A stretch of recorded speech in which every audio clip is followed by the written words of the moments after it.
फिर से कल रोड शो की भव्यता के बाद आज एक बार फिर से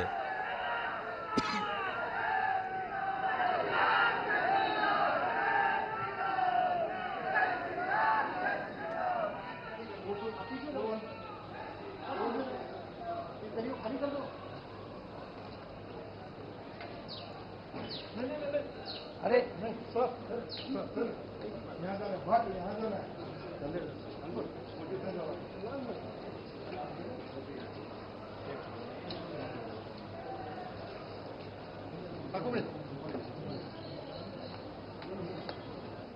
तो आप ये सीधी तस्वीरें देख रहे थे कलेक्ट्रेट से, काशी के कलेक्ट्रेट से, जहां पर नामांकन की प्रक्रिया जो है उसकी शुरुआत हो चुकी है। अश्विनी मिश्रा और शैलेंद्र मिश्र हमारे साथ जुड़े हुए हैं वहां काशी से।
में कांग्रेस का प्रदर्शन अच्छा रहा था और कांग्रेस और उसके सहयोगियों को 20 में से 19 सीटें मिल गई थी।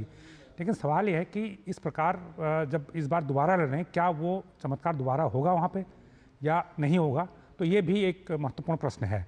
तो मुझे लगता है कि जब ये नतीजे आएंगे तो उससे काफ़ी हद तक चीज़ें साफ होंगी और ये देखना होगा कि राहुल गांधी अपनी सीट जीतने के साथ का केरल में भी कांग्रेस के प्रदर्शन को पिछली बार की तरह बेहतर बना पाते हैं या नहीं बना पाते हैं। बिल्कुल, हम यहाँ तस्वीरें लगातार दिखा रहे हैं जहाँ प्रधानमंत्री अपना तीसरी बार नामांकन भरने के लिए कलेक्ट्रेट ऑफिस पहुँच चुके हैं और एक बार फिर वहाँ पर नारों के बीच में वो वहाँ पहुँचे और अभिनंदन उन्होंने स्वीकार किया वाराणसी वासियों का। और यहाँ पर प्रधानमंत्री मोदी के नॉमिनेशन में शामिल होने के लिए हम देख रहे हैं कि देश भर से दिग्गज नेताओं का जमावड़ा वहाँ पर लग रहा है। मदन मोहन जयराज जी, जिस तरह से लगातार ये बात हो रही है कि एनडीए की एकजुटता को लेकर या उनके शक्ति प्रदर्शन को लेकर, किस तरह से आप देखते हैं इन तस्वीरों को भी जब तमाम नेता वहाँ पहुँचते नजर आते हैं? योगी आदित्यनाथ को भी हम देखते हैं, लगातार हमने कल देखा रथ पे मौजूद थे, लगातार ये बात भी की जा रही है, प्रधानमंत्री भी बात को कहते हैं कि डबल इंजन की सरकार है जो आपके राज्य को और ज़्यादा वो बूस्ट देगी और उसको विकास के पथ पर आएगी। और उसी तरह से यहाँ पर जब एनडीए के जब पूरा कुनबा इकट्ठा होता है नॉमिनेशन प्रोसेस के लिए, तो वो भी कहीं ना कहीं बेहद महत्वपूर्ण संदेश देता नजर आता है। हमने हमेशा देखा है कि जब भी प्रधानमंत्री मोदी कोई काम करते हैं तो उसे बड़ी भव्यता के साथ करते हैं और काफ़ी तैयारी के साथ करते हैं, पूरी प्लानिंग के साथ करते हैं। तो दूसरी बात यह है कि जब प्रधानमंत्री का नॉमिनेशन हो रहा है तो ऐसे में एक स्वाभाविक है कि जो बीजेपी के बड़े नेता वहाँ पर मौजूद रहें और लोगों का भी, चूँकि एक लोकप्रिय नेता हैं तो पब्लिक का भी बहुत प्यार उनके साथ है, तो लोग भी काफ़ी तादाद में आसपास इकट्ठे रहते हैं, उनकी एक झलक देखने के लिए वहाँ पे मौजूद रहते हैं। इसके अलावा जहाँ तक एनडीए के घटक दलों की बात है कि जैसे कि मैंने कहा कि जिस प्रकार 2014 से बीजेपी अपने सहयोगियों को लगातार अपने साथ बनाए हुए है, उनको साथ लेकर चल रही है, ज़रूरत नहीं होने के बावजूद चल रही है, तो ये संदेश दूसरे पक्ष में जाता है कि अगर बीजेपी हमारे साथ एकजुटता दिखा रही है तो हमें भी वही रिस्पॉन्स देना चाहिए। तो मुझे लगता है कि जो दूसरे घटक दलों के, जो एनडीए के दूसरे सहयोगी पार्टियों के नेता, बड़े नेता वहाँ पर जुटे हैं, तो वो अपनी प्रतिबद्धता बीजेपी के साथ दिखाने के लिए या एनडीए को एक मजबूत दिखाने के लिए वहाँ पर मौजूद है। बिल्कुल, और ये सोचने पे मजबूर करती है कि लगातार जो ब्रांड मोदी की बात हो रही है, जो स्वीकार्यता की बात हो रही है, है, जो लोकप्रियता की बात हो रही है वो उसी तरह से बरकरार है। जो जोश हमें 10 साल पहले जब प्रधानमंत्री निकले थे अपने रोड शो करने वो नजर आया था, वही अविस्मरणीय क्षण हमने कल देखा जब जिस तरह से हुजूम उमड़ा। और इस बात का भी खास तौर पर प्रधानमंत्री हमेशा से ध्यान देते हैं जब वो बात करते हैं कि सबका विकास, सबका साथ। तो हमने देखा किस तरह से रोड शो में अलग अलग जो हमने देखा कि विभिन्न समाज के विभिन्न समूहों की ओर से, वर्गों की ओर से हमने पार्टिसिपेशन देखा। हमारे संवाददाता हमारे साथ जुड़े हुए हैं जो कल मौजूद रहे, जिनकी तस्वीरें हमने देखी रोड शो के समय। अश्विनी, जिस तरह से लगातार ये बात होती है कि जब भी प्रधानमंत्री की स्वीकार्यता की बात हो, कि लोकप्रियता की बात हो, तो यहाँ पर समान रूप से समाज के विभिन्न वर्गों के बीच, चाहे छोटे हों, बड़े हों, बूढ़े हों, या विभिन्न समुदाय से आने वाले लोगों में एक रूपता से वो दिखती है। और कल भी उसकी एक झलक हमने देखी। अलग अलग वहाँ पर समुदाय से लोग पहुँचे हुए थे वहाँ साथ देने और प्रधानमंत्री की इस यात्रा में उनका साथ देने के लिए, हिस्सा बनने के लिए। और आज भी कुछ ऐसी ही तस्वीरें हम देख रहे हैं। अश्विनी, आपको मेरी आवाज आ रही है? निश्चित तौर से मैं अगर देखें तो प्रधानमंत्री नरेंद्र मोदी का कल का जो रोड शो था उस तरीके से था कि पूरा का पूरा पूर्वांचल और पूरा का पूरा ये क्षेत्र जो है उमड़ पड़ा था। काशी के लोग सराखों पर बैठाए थे। सबसे बड़ी बात यह है कि हर हर महादेव की इस नगरी में हर हर मोदी के अगर नारे लगते हैं, ये विरले नेताओं को ऐसा सौभाग्य मिला है। प्रधानमंत्री नरेंद्र मोदी यहाँ पहुँच चुके हैं डीएम कार्यालय में नामांकन अपना दाखिल करने के लिए। एनडीए के सभी घटक दलों के जितने प्रमुख नेता हैं वो यहाँ पर मौजूद हैं। मुख्यमंत्री योगी आदित्यनाथ मौजूद हैं, रक्षा मंत्री राजनाथ सिंह मौजूद हैं, केंद्रीय गृह मंत्री अमित शाह मौजूद हैं और साथ ही साथ एनडीए के सभी राजनीतिक दलों के लगभग मुखिया, उत्तर प्रदेश के सभी जो गठबंधन में शामिल हैं वो नेता भी यहाँ पर मौजूद हैं। तो जो एकजुटता का प्रदर्शन यहाँ पर काशी से आज हो रहा है वो पूरे देश को ये बताता है कि किस तरीके से गठबंधन धर्म को निभाते हुए एक बड़ा जबरदस्त जनाधार उत्तर प्रदेश में 2019 के चुनाव में रहा। गठबंधन धर्म को निभाते हुए अभी भी सभी घटक दलों को अपने साथ लेकर प्रधानमंत्री नरेंद्र मोदी यहाँ पर नामांकन दाखिल करने पहुंचे हैं। और काशी की जो भव्यता है, काशी की जो आध्यात्मिकता, उसको सजोकर किस तरीके से अंतर्राष्ट्रीय स्तर पर काशी को स्थापित किया और किस तरीके से भारत को एक विकास यात्रा देते हुए 5वीं दुनिया की सबसे बड़ी अर्थव्यवस्था बनाया। तो ये निश्चित तौर से पूरे राजनीतिक दलों को और पूरी दुनिया को भी संदेश देता है कि किस तरीके से एक समग्रतावादी सोच को लेकर, एक समावेशी सोच को लेकर समावेशी राजनीति की शुरुआत यहाँ काशी से हुई। और आज प्रधानमंत्री नरेंद्र मोदी यहीं पर मौजूद हैं, नामांकन दाखिल कर रहे हैं मुख्य निर्वाचन अधिकारी कार्यालय में, डीएम कार्यालय, जिलाधिकारी कार्यालय में वाराणसी में। और पूरा का पूरा एनडीए जो घटक दल है, पूरा का पूरा एनडीए का जो गठबंधन है वो यहाँ पर मौजूद है। तो जो आप बात कर रही है कि सभी लोगों की समावेशिता की बात, एक चीज़ मैं जरूर कहूँगा, 2014 के बाद उत्तर प्रदेश और बिहार की राजनीति कहीं ना कहीं जातीय आधार पर राजनीति यहाँ पर होती थी, जातीय समीकरणों के आधार पर राजनीति होती थी। लेकिन प्रधानमंत्री नरेंद्र मोदी ने केवल सबका साथ सबका विकास नारा ही नहीं दिया, जो जातीय समीकरण थे उनको भी ध्वस्त उन्होंने किया। आज एक विकासवादी राजनीति की शुरुआत उत्तर प्रदेश में हुई है, पूरे देश में हुई है। ये काशी और पूरा का पूरा पूर्वांचल कहीं ना कहीं इस बात का साक्षी है कि किस तरीके से बेहद पिछड़ा माने जाने वाला ये क्षेत्र आज जो है विकास के फलक पर, विकास के मानचित्र पर एक विशिष्ट स्थान रखता है। काशी के विकास के साथ साथ समूचे पूर्वांचल का विकास हुआ है। केवल काशी से ही पर्चा दाखिल करना या यहाँ पर रोड शो करना केवल यहीं पर प्रभाव नहीं डालता है, ये समूचे पूर्वांचल पूरे देश में एक मोमेंटम बनाता है। और सबसे बड़ी बात एक और मैं कहूँगा कि एक प्रयोग यहाँ पर शुरू किया गया था, वो सांस्कृतिक प्रयोग था, लेकिन उसके राजनीतिक अर्थ भी और निकलेंगे कहीं ना कहीं। जिस तरीके से साउथ का सबसे ज़्यादा फोकस इस बार बीजेपी ने किया है, यही काशी है जहाँ पर काशी तमिल संगमम का आयोजन किया गया, जहाँ पर बड़ी संख्या में लोग वहाँ पर ट्रेनों के जरिए आए, उन्होंने काशी की संस्कृति को समझा। तो एक समावेशी सामाजिक शास्त्र भी यहाँ से कहीं ना कहीं निकला है। राजनीति तो इतर है, जो विभाजनकारी बातें होती थी, अलग अलग संस्कृतियों की बातें होती थी, उत्तर और दक्षिण की बात होती थी, आर्य और द्रविड़ की बात होती है, वो भी समीकरण कहीं ना कहीं ध्वस्त हुए हैं और एक नए भारत का विजय हुआ है। और वो सबसे बड़ी बात यह है कि काशी को गौरव प्राप्त है यहाँ से प्रधानमंत्री नरेंद्र मोदी के प्रतिनिधि होने का, और प्रधानमंत्री नरेंद्र मोदी को गौरव प्राप्त है कि हर हर महादेव की नगरी में हर हर मोदी के जयकारे भी लगते हैं। और अश्विनी, एक बात और भी हमने देखी कि काशी को प्रधानमंत्री मोदी ने ग्लोबल बनाया इस लिहाज से कि बहुत सारे वैश्विक नेता को वो देश की सांस्कृतिक राजधानी कहें वहाँ पर लेकर के गए। G20 के कई सारे सम्मेलन हमने देखा काशी में हुए, अंतर्राष्ट्रीय हवाई अड्डा तो हम देख ही रहे हैं। काशी तमिल संगमम के जरिए तमिलनाडु और काशी को और ज़्यादा करीब लाने की कोशिश की। तो एक तरह से एक नई प्रयोगशाला के तौर पर काशी को प्रधानमंत्री ने प्रयोग किया विकास के साथ साथ न केवल सांस्कृतिक जो दूरियां हैं उनको कम करने का, बल्कि काशी को भी ग्लोबल बनाने का?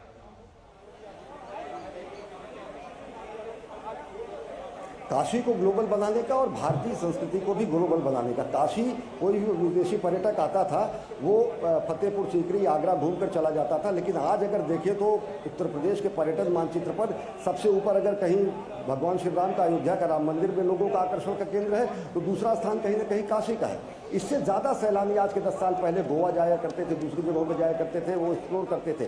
तो धार्मिक पर्यटन ही नहीं, धार्मिक जिसको कहते हैं स्वाभिमान के भाव को का जागृत होना भी कहीं ना कहीं राजनीतिक रूप से देखता है, वो जनादेश में भी देखता है। काशी की गलियां जो सक्रिय होती थी, काशी मंदिर विश्वनाथ मंदिर जाने के लिए जो लोगों को लंबी लंबी लाइनें लगानी पड़ती थी, तांता लगाना पड़ रहा था, जो गंगा जी और भगवान विश्वनाथ के बीच में अवरोध पैदा हुए थे, एक कॉरिडोर बना के और तकरीबन वहाँ पर 40 से ज़्यादा मंदिरों को जीर्णोद्धार करके गंगा को गंगाधर से मिलाने का कार्य अगर किसी ने किया है तो प्रधानमंत्री नरेंद्र मोदी ने किया है। और भूरी भूरी प्रशंसा काशी की जनता करती है, उत्तर प्रदेश की जनता करती है, यहाँ आने वाले लोग करते हैं। काशी के अगर देखें आज के 10 साल पहले सड़कों पर जो है अब वो कहावत में नहीं कहूँगा, लेकिन सांड घूमा करते थे। यहाँ कहा जाता था कि सांड और सन्यासी सड़कों पर बहुत आए तो आपको दिखेंगे, लेकिन आज काशी का सौंदर्यीकरण हुआ, वो भी काशी की मूल आत्मा को सजोकर। और सबसे बड़ी बात ये जो है वो ये है कि प्रधानमंत्री नरेंद्र मोदी को तीसरी बार वो आज यहाँ पर पहुँचे हैं नामांकन करने के लिए। पहली बार जब 2014 में उन्होंने नामांकन किया था तो उन्होंने बड़ोदरा से भी नामांकन किया था और काशी से भी जब जीते थे तो बड़ोदरा की सीट उन्होंने छोड़ दी थी। 2019 में उन्होंने काशी को ही चुना और उसके बाद यहाँ किसी अन्य क्षेत्र पर नामांकन नहीं किया। आज फिर तीसरी बार प्रधानमंत्री नरेंद्र मोदी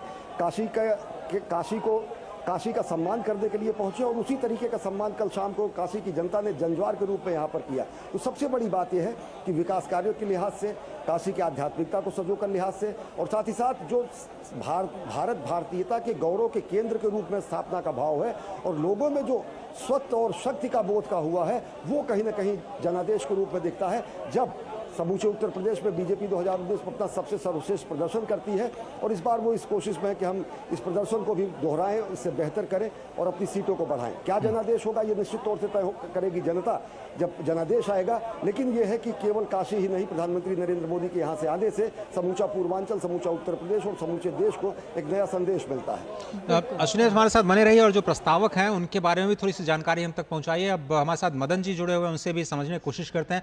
विकास की अगर हम बात करें मदन जी, तो बहुत सारी नई परियोजनाओं की भी शुरुआत काशी में प्रधानमंत्री मोदी ने की, चाहे वो बनासकांठा आपको याद होगा दुग्ध जो संयंत्र है उसको स्थापित करना हो, उर्वरक के जो फैक्ट्रीज हैं उनको स्थापित करना हो, बहुत सारी जो विकास के कार्य हैं उनको भी एक सांसद के तौर पर उसी मनोयोग के साथ प्रधानमंत्री ने किया जो शायद किसी भी जगह से लड़ते तो वहाँ करते। बिल्कुल। देखिए, एक तो जो बनारस के शहर का विकास है, जैसे नया एयरपोर्ट बन गया, रेलवे स्टेशन बन गया, फ्लाईओवर बन गए, सड़कें बेहतर हो गई और एक वहाँ पे विश्व स्तर का सभागार भी बना है। इस तरह की चीज़ें तो बहुत सारी हैं और कुछ नई चीज़ें भी हैं, लेकिन हम एक चीज़ पे बहुत ज़्यादा ध्यान नहीं दे पा रहे हैं। मैं भी और आपके रिपोर्टर के बारे में देख रहा था, जैसे अगर हम 2013-14 में देखें हैं तो वाराणसी में जो टूरिस्ट का जो आने का जो संख्या थी 2014 के दौरान, वो करीब 30-40 लाख 50 लाख के आसपास एनुअली टूरिस्ट आते थे। अभी जो ताज़ा आंकड़ा आसपास पहुंच गया है, तो आप इसको ये देखिए कि एक जो तीर्थ स्थल है, एक तीर्थ स्थल एक स्थानीय इकोनॉमी का एक बहुत बड़ा एक जरिया होता है। और हमने ये भी देखा है कि मोदी जी कई जगह जाते हैं, वाराणसी के अलावा भी दूसरी जगह कहीं बड़े मंदिरों में जाते हैं, केदारनाथ जाते हैं या किसी और मंदिर में जाते हैं, तो वहाँ पर पूजा अर्चना करते हैं, तो उसका बाद में क्या इम्पैक्ट होता है वहाँ पे जो टूरिस्ट का जाने का सिलसिला है पूरे देश के कोने कोने से। सिर्फ ये नहीं कि वाराणसी सिर्फ नॉर्थ इंडिया का एक तीर्थ स्थल है, वो पूरी दुनिया का है, लेकिन बढ़ोतरी देखी जाती है। तो देश के हर स्तर से वहाँ पे टूरिस्ट के जाने का सिलसिला संख्या एकदम बहुत तेज़ी से बढ़ने लगती है।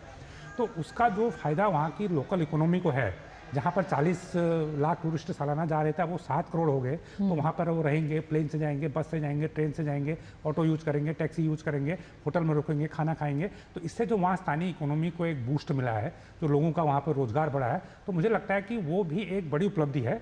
और ये कोई तीर्थ स्थल से स्थानीय इकोनॉमी को का बढ़ने का सिलसिला सिर्फ भारत में नहीं है, दुनिया के कई देशों में है, जहाँ पर एक कोई सिटी में तीर्थ स्थल है और वहाँ पे देश भर से या पूरी दुनिया से लोग जाते हैं, ऐसा कई देशों में है और ये हमारे देश में भी है। और अगर हम इसकी गहराई में जाएं तो हमें याद है कि जब यूपी से उत्तराखंड अलग हुआ था तो सारे तीर्थ स्थल उत्तराखंड में चले गए थे, जो हिल एरिया थे वो भी उत्तराखंड में चले गए थे। तो उसमें ये चिंता व्यक्त की गई थी उत्तर प्रदेश के पास कोई टूरिस्ट प्लेस तो रह ही नहीं गया आगरा के अलावा। तो उसके उस समय अयोध्या में जो राम मंदिर भी नहीं बना था, तो अब वाराणसी एक बड़ा तीर्थ स्थल बन गया और जो अयोध्या तो एक तीर्थ स्थल बन ही रहा है जब से वहाँ पर मंदिर बना है। तो मुझे लगता है कि ये जो उसका एक फायदा है, एक वो स्थानीय इकोनॉमी को इसका जो फायदा होगा हो रहा है, तो ये भी एक बड़ी उपलब्धि है।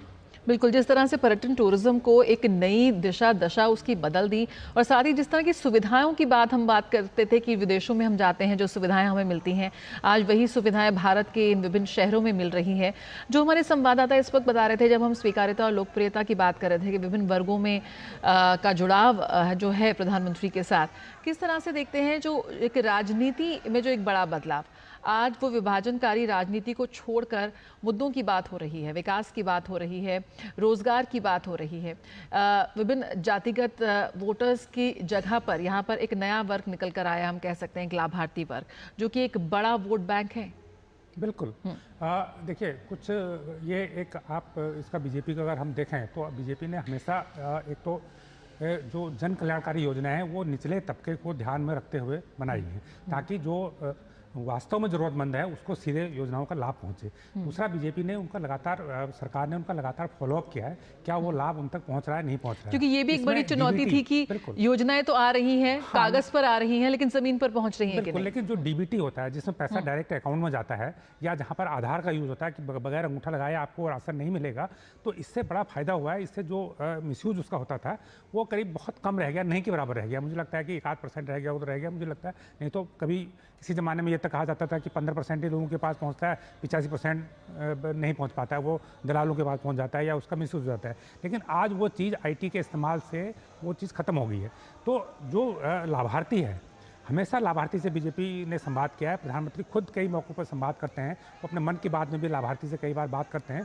तो लाभार्थी को उन्होंने अपने एक वोट बैंक में भी बदला है। तो जो लाभार्थी है जिसको सीधे लाभ पहुंचा है, वो आज बीजेपी का समर्थक भी है और वो वोट भी करता है। तो मुझे लगता है कि ये इसमें कोई बुराई नहीं है, एक अच्छी बात है कि एक तो यह है कि लाभार्थी को फायदा हो रहा है, दूसरा अगर लाभार्थी को फायदा होगा तो जरूर जिस सरकार की योजनाओं से फायदा होगा तो उसके साथ वो खड़ा होगा। बिल्कुल, यहाँ पर चुनावों में प्रस्तावों की भूमिका बेहद अहम है, और प्रधानमंत्री के जो भी प्रस्तावक रहे हैं पिछले चुनावों में भी, वो भी लगातार चर्चा में रहे और इस बार भी चर्चा में हैं जो भी नाम सामने आ रहे हैं।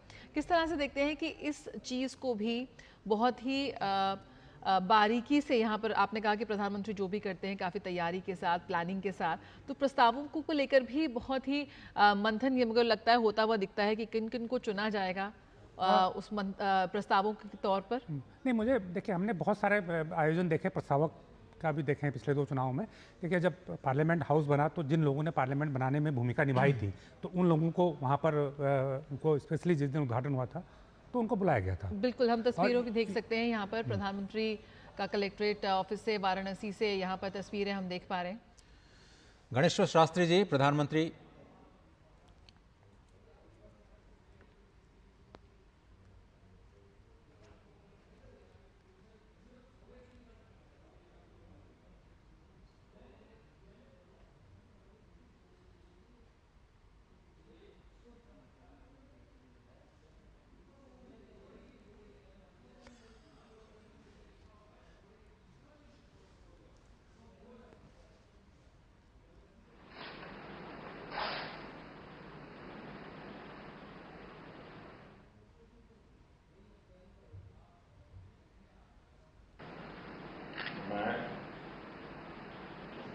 दामोदर मोदी लोकसभा में स्थान करने के लिए अभ्यर्थी के रूप में नाम निर्देशित हुआ। ईश्वर की शपथ लेता हूं, सत्य निष्ठा से प्रतिज्ञा करता हूं कि मैं विधि द्वारा स्थापित भारत के संविधान प्रति सच्ची श्रद्धा और निष्ठा रखूंगा और मैं भारत की प्रभुता और अखंडता अक्षुण्ण रखूंगा।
दामोदर मोदी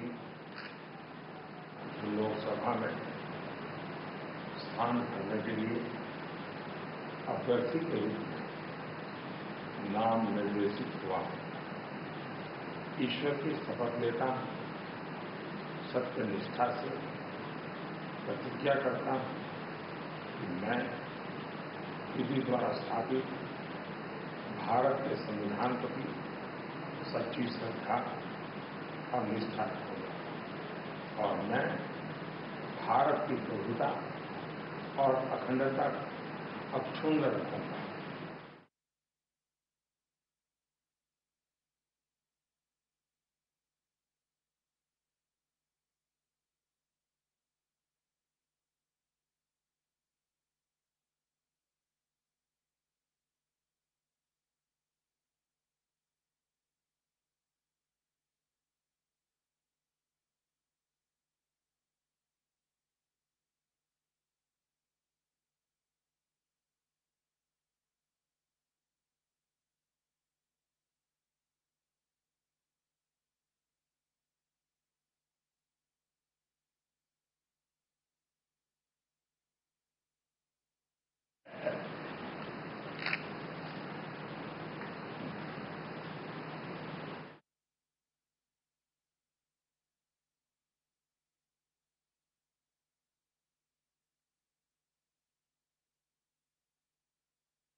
मंत्री के नामांकन की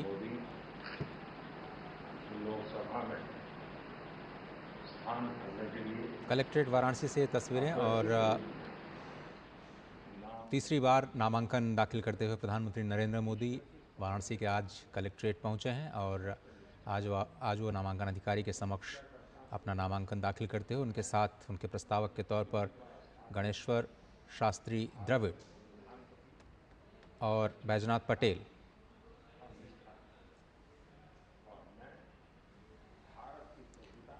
मदन मोहन जयराज जी हमारे साथ मौजूद हैं। जिस तरह से हम बात कर रहे थे कि ये तस्वीरें सामने आ रही हैं और सभी की निगाहें इस बार भी थी कि कैसे अपना नामांकन ये भरेंगे, कौन होंगे वो प्रस्तावक। और प्रस्तावक के तौर पर हम इस बार देख रहे हैं कि यहाँ पर जो काफ़ी अहम होते हैं, यहाँ पर पंडित ज्ञानेश्वर शास्त्री जी मौजूद हैं, साथ ही बैजनाथ पटेल जी को भी हम देख रहे हैं, संघ के पुराने और समर्पित कार्यकर्ता वो रहे हैं। तो किस तरह से आप देखते हैं कि ये भी एक यहाँ पे जो संदेश देते नजर आते हैं प्रधानमंत्री अपनी हर एक गतिविधि के साथ? नहीं, मैंने हमेशा ये नोट किया कि जब भी कोई बड़ा आयोजन वो करते हैं तो जो निचले तबके का कार्यकर्ता है, चाहे वो निचले तबके का व्यक्ति है, उसको हमेशा सम्मान देते हैं। जो सबका साथ सबका विकास की बात कहते हैं वो भी इस बात पे लागू होती है। जैसे हमने देखा कि पार्लियामेंट की जब नई बिल्डिंग बनी थी, जो मजदूर थे वहाँ पे, उनको वहाँ पे बुलाया गया था, जो उसका उद्घाटन हुआ था। इसी प्रकार हमने देखा 26 जनवरी जब गणतंत्र दिवस समारोह हमारा होता है तो वहाँ पर बहुत सारे सफाई कर्मचारी और दूसरे जो एक निचले तबके के लोग होते हैं उनको वहाँ पर बुला के और सम्मान के साथ उनको पहली सीट पर बिठाया जाता है, उनके लिए सीटें रिजर्व की जाती हैं। इसी प्रकार मैंने कई और कार्यक्रमों में देखा था कि पिछली बार जो उनके प्रस्तावक थे उसमें भी काफ़ी लोग इस तरह के थे जो एकदम बहुत ही एक अंतिम छोर के व्यक्ति थे, तो उनको सामने ला के एक प्राथमिकता के साथ अपना प्रस्तावक बनाना या उनको एक मंच पर सम्मानित करना, तो ये दर्शाता है कि आप हर व्यक्ति को साथ लेके चलने की मंशा रखते हैं। जैसे सबका साथ सबका विकास, ये बीजेपी का एक स्लोगन भी है और वो सिर्फ स्लोगन नहीं है, तो उसको चरितार्थ करके भी दिखाया जा रहा है और ये प्रधानमंत्री के स्तर पर हो रहा है और खुद वो कर रहे हैं। तो मुझे लगता है कि जब प्रधानमंत्री खुद ये कर रहे हैं तो उनकी पार्टी के लोग, उनके सरकार के दूसरे मंत्री वो भी उसको फॉलो करते हैं, तो ये एक अच्छी शुरुआत है। गणेश्वर शास्त्री द्रविड़ जो कि राम जन्मभूमि की जो पूरी प्रतिष्ठा हुई भगवान श्री राम की, वहाँ भी उन्होंने बहुत ही अहम भूमिका निभाई और मुहूर्त के तौर पर जो समय उन्होंने निश्चित किया था, संपूर्ण प्रक्रिया में वो बहुत ही तन्मयता के साथ शामिल रहे और काशी के विद्वत जनों में गिने जाते हैं। हालांकि वो तमिलनाडु से आते हैं। द्रविड़ अपने साथ अपने नाम के साथ लगाते हैं और अब वो आज मुख्य प्रस्तावक के तौर पर प्रधानमंत्री के साथ पहुँचे और उन्होंने आज नामांकन प्रक्रिया में हिस्सा लिया और साथ ही साथ बैजनाथ पटेल जो कि ओबीसी समाज से आते हैं और संघ के पुराने और समर्पित कार्यकर्ता रहे हैं, तो संघ के कार्यकर्ताओं को भी साथ में लेकर के चलना, साथ ही साथ काशी जिसके लिए जाना जाता है अपनी विद्वता के लिए, अपनी आध्यात्मिक उन्नति के लिए और एक प्रतीक के तौर पर ज्योतिष के प्रकांड विद्वान के तौर पर काशी जिसे आज जानती है शास्त्री जी को, वो आज मुख्य प्रस्तावक के तौर पर प्रधानमंत्री मोदी के साथ नजर आए और मुख्यमंत्री योगी आदित्यनाथ भी लगातार आज सुबह से ही सभी कार्यक्रमों में प्रधानमंत्री के साथ रहे। आज काल भैरव मंदिर में दर्शन पूजन के समय भी वो वहाँ पर मौजूद थे। अश्विनी हमारे साथ बने हुए हैं। अश्विनी जी, एक बार फिर से आपका स्वागत है इस कार्यक्रम में। राम मंदिर की प्रतिष्ठा के दौरान भी आपने गणेश्वर शास्त्री जी को देखा और आज एक प्रस्तावक के तौर पर क्या संदेश निकलता है आज इस नामांकन प्रक्रिया से?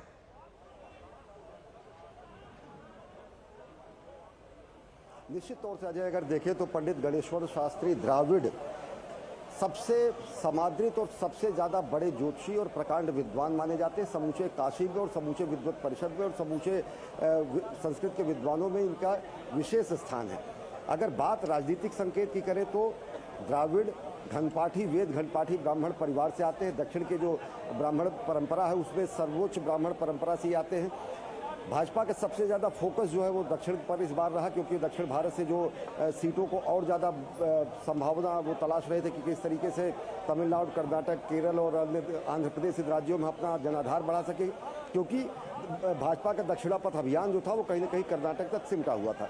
राजनीतिक रूप से अगर देखें तो आपकी उत्तर और दक्षिण को साधने और जोड़ने की कोशिश है। अगर सांस्कृतिक रूप से आप देखें तो जो शुरुआत की प्रधानमंत्री नरेंद्र मोदी ने बेहद अभिनव प्रयोग किया काशी तमिल संगमम का, इसी तरीके का सोमनाथ तमिल संगमम गुजरात में किया गया। जो उत्तर दक्षिण की जो खाई थी, जो कहीं आर्य और द्रविड़ की खाई थी, जो सो कॉल्ड ऐसे नैरेटिव चलाए जाते थे, वो भी ध्वस्त किए जाने का साक्षात प्रमाण है जिस तरीके के यहाँ पर सांस्कृतिक आयोजन किए गए।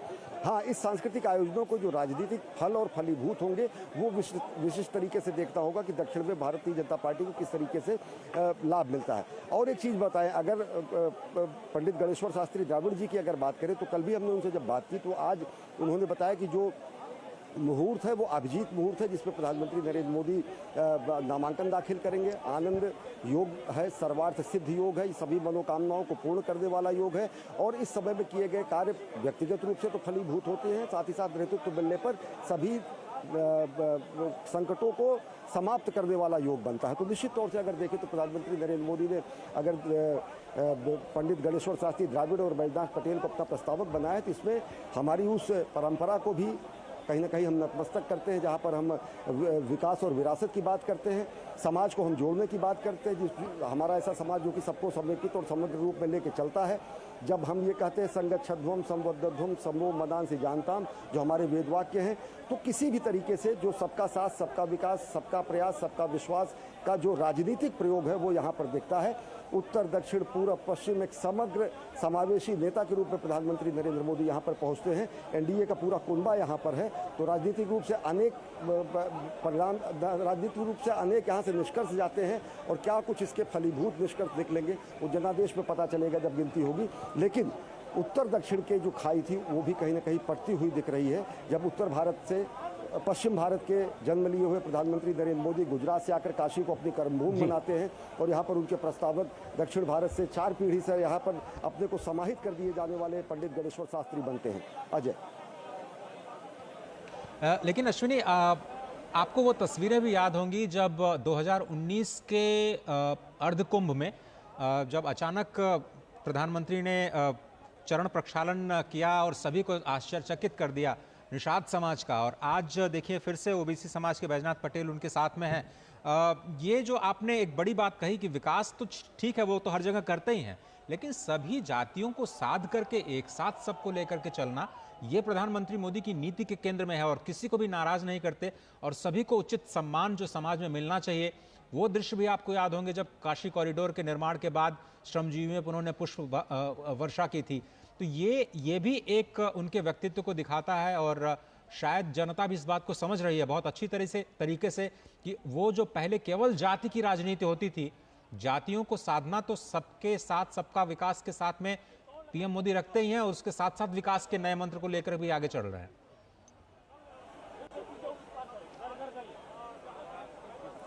निश्चित तौर से अजय, देखिए, जातियों को साधना, जातियों की राजनीति करना, जातियों की राजनीति से कुर्सी हासिल करना और उस कुर्सी का उपयोग अपने परिवार के लिए, अपने वंशवृक्ष के लिए, अपने हित कुटुंब और मित्रों के लिए प्रयोग करना, ये राजनीतिक दलों का उत्तर प्रदेश और बिहार में स्ट्रगल है। इतिहास इसका गवाह है, जनादेश इसका गवाह है। पीढ़ी की पूरी ऐसे कुनबे तैयार हुए हैं जातीय आधार पर उत्तर प्रदेश और बिहार में, जो कि विशिष्ट जात का वोट बैंक की राजनीति करते हुए उन्होंने जातीय समीकरणों को साधते हुए यहाँ पर सत्ता भी हासिल की। लेकिन इन सबसे अगर देखें, सामाजिक चेतना जगाने की बात, सामाजिक रूप से सम्मान देने की बात, सामाजिक रूप से उनको स्थापित करने की बात, सामाजिक रूप से उनको जो कहीं ना कहीं सामाजिक रूप से नहीं कहेंगे, लेकिन जो राजनीतिक अस्पृश्यता कहीं ना कहीं राजनीतिक दलों की अनेक वर्गों के प्रति जो गुटबंदी थी, उसको भी समाप्त करने का काम प्रधानमंत्री नरेंद्र मोदी ने किया। जिस तरीके से आपने जिक्र किया कि जब वो पांव पखाड़ते हैं स्वच्छाग्रहियों का, जब वो श्रमजीवियों का सम्मान करते हैं, जब वो काशी विश्वनाथ मंदिर में श्रमजीवियों का सम्मान करते हैं, और अयोध्या के भगवान श्री राम के मंदिर में जटायु की प्रतिमा पर जाकर वो पुष्पांजलि अर्पित करते हैं, यानी कि शबरी की मूर्ति वहाँ लग दी है, जटायु की मूर्ति वहाँ लग दी है, महर्षि वाल्मीकि की मूर्ति भगवान श्री राम के मंदिर में लग दी है। भगवान श्री राम का मंदिर हमारे आध्यात्मिक चेतना का केंद्र तो है ही, लेकिन वो सांस्कृतिक सामाजिक सौहार्द का एक शक्तिपुंज भी बने, उसका भी निर्माण कार्य लगातार वहाँ पर चल रहा है राम मंदिर परिसर में। जिस तरीके से तो जो रूढ़ियाँ थी, जो रूढ़ियाँ जिसमें कहीं ना कहीं लोगों में एक मनभेद रहता था, सामाजिक रूप से समादृत नहीं होती थी बहुत सारी जातियाँ, उनको भी वो रूढ़ियों को भी तोड़ा है। और सबसे बड़ी बात ये, उनको समादृत रूप से, सामाजिक रूप से, राजनीतिक रूप से सशक्तिकरण करके उनको मुख्य धारा में लाया गया है, और सबको समावेशी रूप से समान प्रतिनिधित्व भी दिया गया है। जिस तरीके से अगर देखें, एक विशेष वर्ग का या दो केवल जातियों को मिलाकर या कुछ संप्रदायों को मिलाकर राजनीतिक दल का स्वरूप आज भाजपा का नहीं है, वो पूरा का पूरा एक समावेशी स्वरूप है। वो प्रधानमंत्री नरेंद्र मोदी के विकास कार्यों में दिखता है, नीतियों में दिखता है, नीयत में दिखता है, आज यहाँ पर नामांकन में दिख रहा है, यहाँ के प्रस्तावकों में दिख रहा है, और जो एक सर्व समावेशी और सर्वस्पर्शी स्वरूप है प्रधानमंत्री नरेंद्र मोदी का, वो भी यहाँ पे दिखता है। अजय, बिल्कुल अश्विनी, जिस तरह से हम बात कर रहे हैं, अगर हम प्रस्तावकों की यहाँ पर बात कर रहे थे तो 2014, 2019, 2024 यहाँ पर गिरधर मालवीय से लेकर शास्त्रीय गायक छन्नूलाल मिश्र, वहाँ पर बुनकर अशोक कुमार, और हम बात करें तो जो तमाम विभिन्न वर्गों से यहाँ पर प्रस्तावक आके जुड़ते हैं, किस तरह से आप देखते हैं कि आज सुबह बेहद भावुक होकर प्रधानमंत्री ने एक वीडियो संदेश भी जारी किया कि माँ गंगा ने मुझे बुलाया था और अब ऐसा महसूस होता है कि गंगा माँ ने मुझे गोद ले लिया है। जो लगातार ये जो काशी के साथ जो रिश्ता बना हुआ है प्रधानमंत्री का, वो और जो उसका रंग है वो और प्रगाढ़ और गाढ़ा होता जा रहा है। सबसे एक महत्वपूर्ण बात आप क्या मानते हैं, आपको लगता है वहाँ काशी वासियों के बीच में रहते हैं कि दुनिया के सबसे लोकप्रिय नेता उनके बीच जब आता है एक सांसद के रूप में, किस तरह से वो उससे जुड़ते हैं, और ये जो एसोसिएशन है, ये जो प्यार है, ये जो सम्मान है, वो उसी तरह से बरकरार और भी बढ़ता हुआ।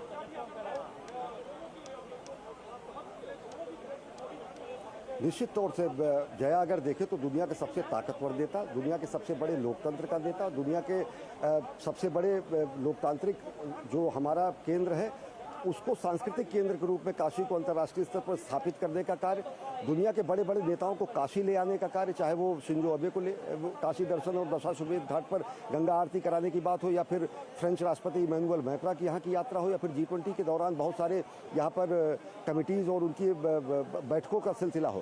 काशी एक अंतर्राष्ट्रीय फलक पर प्रधानमंत्री नरेंद्र मोदी के यहाँ से प्रतिनिधित्व करने के बाद वो स्थापित हुई है। और सबसे बड़ी बात ये देखें तो काशी आज के 10 साल पहले अगर देखें तो काशी को आदर बहुत प्राप्त था, सम्मान बहुत प्राप्त था, आस्था अगाध थी लोगों की, लेकिन काशी में वो आधारभूत संरचनाओं का अकाल था। चाहे अगर देखें आज रेलवे की बात हो, हवाई अड्डे की बात हो, अंतर्राष्ट्रीय स्तर का हवाई अड्डा है, रेलवे के जो टर्मिनल्स हैं, यहाँ का जो एक वाराणसी स्टेशन के अलावा जो स्टेशन आप हमारे साथ बने रहिए। शैलेंद्र मिश्र भी जुड़ गए हैं, शैलेंद्र के पास चलते हैं। शैलेंद्र, आज प्रधानमंत्री से एक सीधे तौर पर सवाल किया गया कि राम मंदिर इन चुनाव में एक मुद्दा है या नहीं है। प्रधानमंत्री ने दो टूक मना कर दिया। उन्होंने कहा कि ये श्रद्धा का मुद्दा है, ये चुनाव का मुद्दा न पहले था, न आज है, न कभी रहेगा। ये तो देश की सांस्कृतिक जड़ों के साथ जुड़ा हुआ मुद्दा है। लेकिन क्या जमीन पर राम मंदिर क्या आपको जनता के बीच एक मुद्दा दिखाई दे रहा है या लोग इससे मुद्दा नहीं मानते? शैलेंद्र, देखिए, बीजेपी हमेशा ये कहती रही है कि राम जन्मभूमि का जो मुद्दा है वो राजनीतिक मुद्दा नहीं है, वो एक आस्था का विषय है। और बीजेपी हमेशा से कहती रही कि वो राम मंदिर के निर्माण के पक्ष में है। जनता के बीच ये जरूर मुद्दा एक तरह से देखें एक संदेश गया है कि जो बीजेपी कहती रही, प्रधानमंत्री नरेंद्र मोदी के सत्ता में आने के बाद उसका मार्ग प्रशस्त हुआ और राम लला की प्राण प्रतिष्ठा हुई। और हम जानते हैं कि आज पंडित शास्त्री मुख्य प्रस्तावक है प्रधानमंत्री नरेंद्र मोदी के। देखिए, 3 बातें हैं जो प्रधानमंत्री नरेंद्र मोदी और बीजेपी को बाकी राजनीतिक दलों के नेताओं से अलग बनाती है। उसका एक सबसे महत्वपूर्ण कारण है प्रधानमंत्री नरेंद्र मोदी का जो कनेक्ट है, न केवल अपने संसदीय क्षेत्र की जनता के साथ बल्कि देश की जनता के साथ। दुनिया में किसी नेता का ऐसा नहीं है। हम थोड़ी देर पहले चर्चा कर रहे थे कि राहुल गांधी 2 सीट से लड़ना चाहते थे, लेकिन जब तक वायनाड से चुनाव खत्म नहीं हुआ उन्होंने अपने तरफ से कोई ऐलान उनकी पार्टी ने नहीं किया कि वो रायबरेली से चुनाव लड़ेंगे। देखिए, ये जनता के साथ एक तरह से बीजेपी आरोप लगाती है कि छल है, आप 2 सीट से चुनाव लड़ सकते हैं, इसका कोई प्रावधान है, किसी ने मना ही नहीं किया, तमाम नेताओं ने चुनाव लड़ा है। लेकिन जब एक जगह का मतदान खत्म हो जाता है तब आप ऐलान करते हैं कि आप रायबरेली से चुनाव लड़ेंगे। दूसरी बात यह है, जीत हार होती रहती है। राहुल गांधी अमेठी से चुनाव हारे, लौट कर अमेठी नहीं गए। बीजेपी में आप देखिए, स्मृति ईरानी 2014 में चुनाव हारी थी अमेठी से, लगातार अमेठी में डटी रही। 2019 में राहुल गांधी को हराया और वहां से चुनाव जीती। और अब बीजेपी कह रही है कि देखिए, राहुल गांधी हिम्मत नहीं जुटा पाए कि वो अमेठी से चुनाव लड़े, वो रायबरेली चले गए। हालांकि बीजेपी ये भी दावा कर रही है, प्रधानमंत्री ने एक इंटरव्यू में कहा है कि रायबरेली से भी राहुल गांधी हारेंगे। तो बीजेपी और प्रधानमंत्री नरेंद्र मोदी की जो राजनीति है वो जनता के बीच एक भरोसा जताती है, ये बीजेपी कहती है। क्योंकि आप देखिए, ओबीसी हितों की बात होती है, सबसे ज्यादा केंद्र में मंत्री देने का काम ओबीसी समाज से प्रधानमंत्री नरेंद्र मोदी की अगुवाई में हुआ है। ओबीसी को संवैधानिक दर्जा, ओबीसी आयोग को देना, नीट में ओबीसी आरक्षण छात्रों को देना, तमाम फैसले, तो फैसलों के जरिए प्रधानमंत्री नरेंद्र मोदी की ब्रांड इमेज बनी है, जनता का भरोसा हुआ। और इसलिए बीजेपी ये कहती है कि देखिए, घोषणा पत्र के वादों को किस तरह से जमीन पर लागू किया जाता है, ये बीजेपी सरकारों से सीखना चाहिए और उस पर कैसे आगे बढ़ाता है 2014, 2019 और 2024। और तीसरी बात यह है कि विकसित भारत के जिस विजन के साथ प्रधानमंत्री नरेंद्र मोदी आगे बढ़ रहे हैं उसके लिए कैसे संसाधन आएंगे, उसकी पूरी एक रूपरेखा सामने रखी जाती है। वहीं दूसरी तरफ विपक्ष के नेता हैं, उनकी पार्टियां हैं, वो कई वादे तो कर देती है लेकिन उसका ब्लूप्रिंट सामने नहीं रखती कि कैसे उन वादों का पूरा किया जाएगा। यही वजह है कि कुछ राज्य सरकारें जो विपक्ष शासित राज्यों की हैं, वो उन पर यह आरोप लगता है कि जो उन्होंने सत्ता में आने के लिए जो कहा था वो पूरा करते हुए दिखाई नहीं देते। तो आज जो ब्रांड मोदी की जो इमेज है, जो वाराणसी में आके हम देखते हैं कि और विराट हो जाती है, उसके तमाम कारण हैं। उसमें सबसे पहला कारण यह है कि प्रधानमंत्री नरेंद्र मोदी की अगुवाई में जनता को लगता है कि बीजेपी जो कहती है वो करती है। और आप देखिए, अनुच्छेद 370, जब बीजेपी उतनी ताकतवर नहीं थी तब भी वो कहती थी कि अनुच्छेद 370 सत्ता में आने पर हटाया जाएगा। हम देख रहे हैं कि देश में अनुच्छेद 370 हट चुका है, राम मंदिर का निर्माण होगा, ये आस्था का विषय है। बीजेपी हमेशा कहती थी राम मंदिर का निर्माण हो चुका है। तो इस तरह के तमाम वादे जो बीजेपी जब दूर दूर तक ये था कि वो सत्ता में कब आएगी कोई कल्पना नहीं करता था, लेकिन जब सत्ता में आई तो उन वादों पर आगे बढ़ी, उन्हें पूरा किया गया। तो ये किसी राजनीतिक दल के विश्वसनीयता को दिखाता है प्रधानमंत्री नरेंद्र मोदी की अगुवाई में। इसीलिए सब कहते हैं कि जो मोदी की गारंटी भारतीय जनता पार्टी ने कहा वो आगे निकलती है। बीजेपी का दावा है कि एक तरफ ऐसे दल हैं, ऐसे दलों के नेता हैं जो परिवार को बचाने के लिए सिर्फ राजनीति करते हैं या एकजुट हुए हैं, वो अपने वादों को भूल जाते हैं। वही प्रधानमंत्री नरेंद्र मोदी की अगुवाई में बीजेपी है जो एक एक वादों को पूरा करती है। और काशी में तो जो वादा किया भी नहीं था, ऐसे तमाम काम हुए हैं। इसीलिए हमने कल जब एक पूरे ग्रुप से बात की, मैं ढूंढता रहा कि कोई मिले जो प्रधानमंत्री नरेंद्र मोदी के बारे में कुछ ऐसा कहे कि उम्मीदें नहीं पूरी हुई काशी की जनता की। ढूंढने के बावजूद कोई व्यक्ति ऐसा नहीं मिला। सब ये कह रहे थे कि जो सोचा था वो तो हुआ ही, जो नहीं सोचा था प्रधानमंत्री नरेंद्र मोदी ने वो भी करके काशी में दिखाया है। तो इस तरह से जनता का शैलेंद्र, आप हमारे साथ बने रहिए, हम जनता की जो आवाज़ है ज़रूर आपके जरिए हम समझने की कोशिश करेंगे। लेकिन मदन जी, 10 साल जो काशी के रहे, देश के लिए तो स्वर्णिम रहे ही, विकास के लिहाज से काशी के लिए भी, जिस तरह से शैलेंद्र बता रहे हैं कि काशी के लिए भी वे स्वर्णिम काल रहे। जिस तरह से किसानों की बात हो, डेयरी संयंत्र की स्थापना हो, जो IPDS योजना के तहत आज जो उन्होंने वीडियो जारी किया उसमें जो बिजली के तार, जो खंभे बिल्कुल सड़क पर नज़र आते थे, उनको अंडरग्राउंड किया गया 600-700 करोड़ रुपए की योजना के जरिए। आज अगले 5 साल आपको कैसे दिखाई देते हैं? काशी ये मान के चल रही है कि भाई प्रधानमंत्री उनकी अगुवाई करेंगे और बहुत सारे लोग ये भी मान के चल रहे हैं कि तीसरी बार देश भी नरेंद्र मोदी जी को ही प्रधानमंत्री बनाएगा। तो काशी के लिए अगले 5 साल, देखिए, काशी के लिए अगले 5 साल तो महत्वपूर्ण हैं ही। जैसे अभी हम कह रहे थे कि क्या पीएम ने खुद बोला है कि हमारे लिए प्रधानमंत्री एक चुनावी मुद्दा नहीं है। तो बीजेपी पीएम अभ्यर्थी के नाम निर्देशित हुआ। ईश्वर की शपथ लेता हूं, सत्य निष्ठा से प्रतिज्ञा करता हूं कि मैं विधि द्वारा स्थापित भारत के संविधान प्रति सच्ची श्रद्धा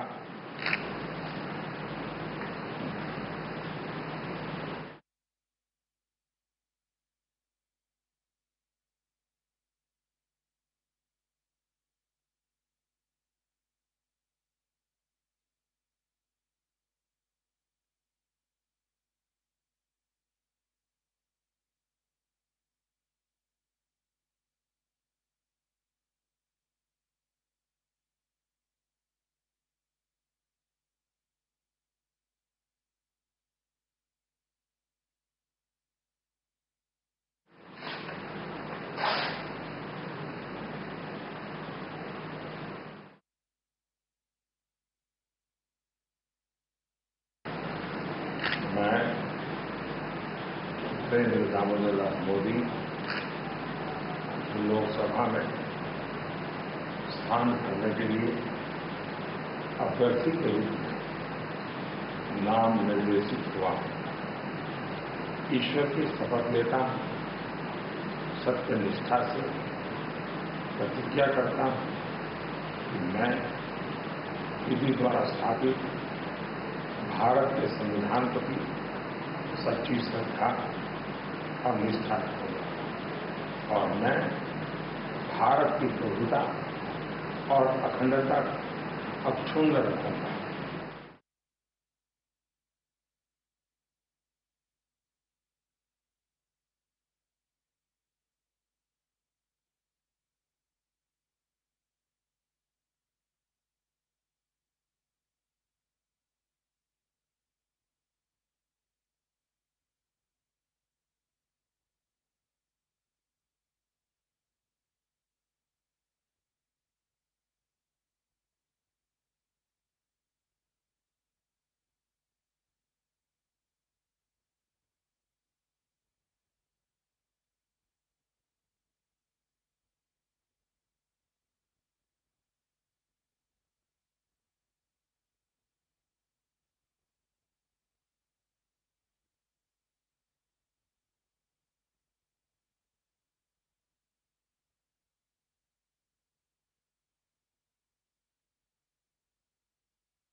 मैं नरेंद्र दामोदर मोदी